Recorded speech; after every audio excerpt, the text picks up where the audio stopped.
Hello मित्रों, तो आज हम कक्षा 5वीं हिंदी फुलवारी इस पुस्तक में से रहीम के दोहे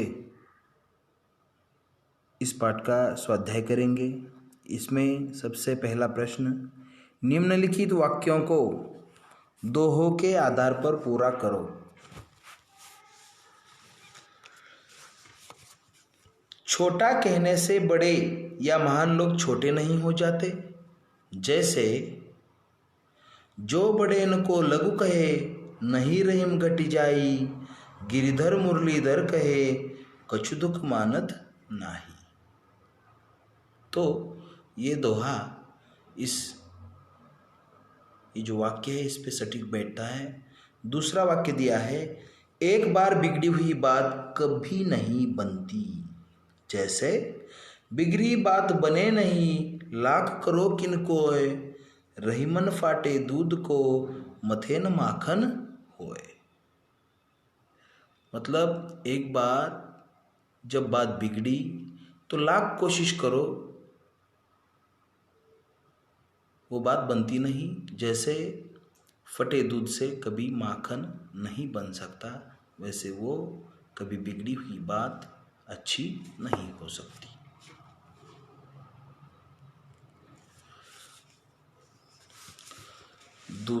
तीसरा वाक्य है, बुरे व्यक्ति की संगत में रहने से अच्छे व्यक्ति को उसी प्रकार नुकसान होता है जिस प्रकार, देखो, रहीमन उजली प्रकृत को, नहीं नीच को संग, करिया बासन कर गए, कालिक लाकत अंग।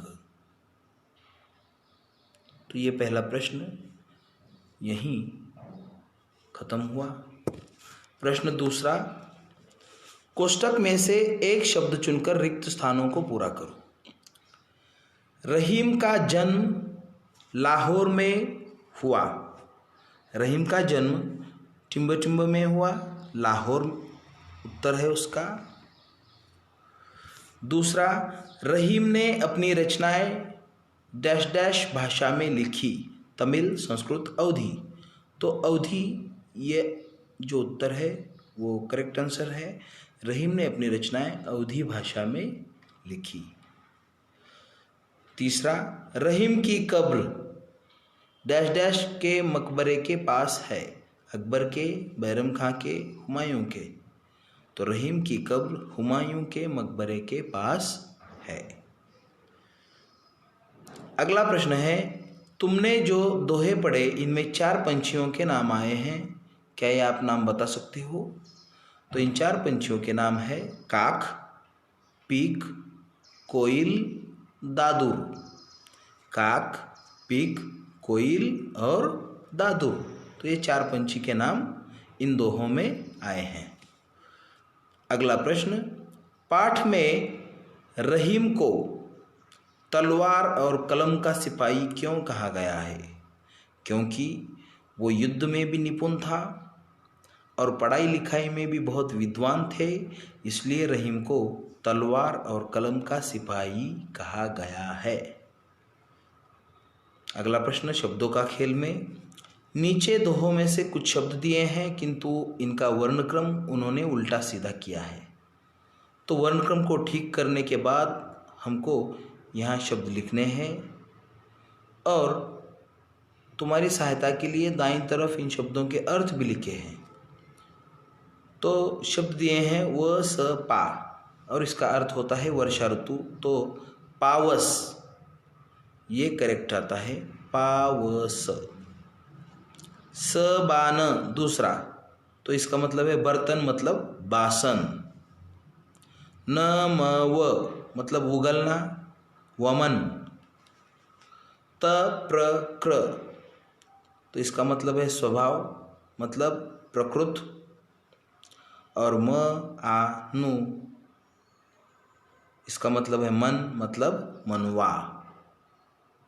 ओके। अगला प्रश्न, पाठ में तुमने एक शब्द पढ़ा विश्वास पात्र।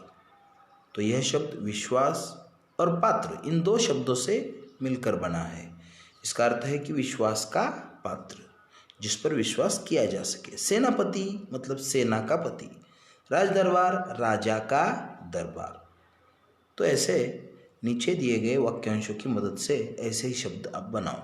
घोड़ों की दौड़, घोड़दौड़। नेत्रों का दान, नेत्रदान। गंगा का जल, गंगा जल।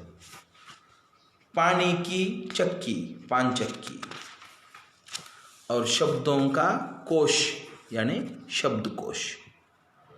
और जो आखिरी प्रश्न है, नीचे लिखे शब्द कुछ कुछ जाने पहचान लगते हैं। आजकल की हिंदी में इनसे मिलते जुलते शब्दों का प्रयोग होता है, तो वे शब्द कौन से हैं सोच कर लिखो।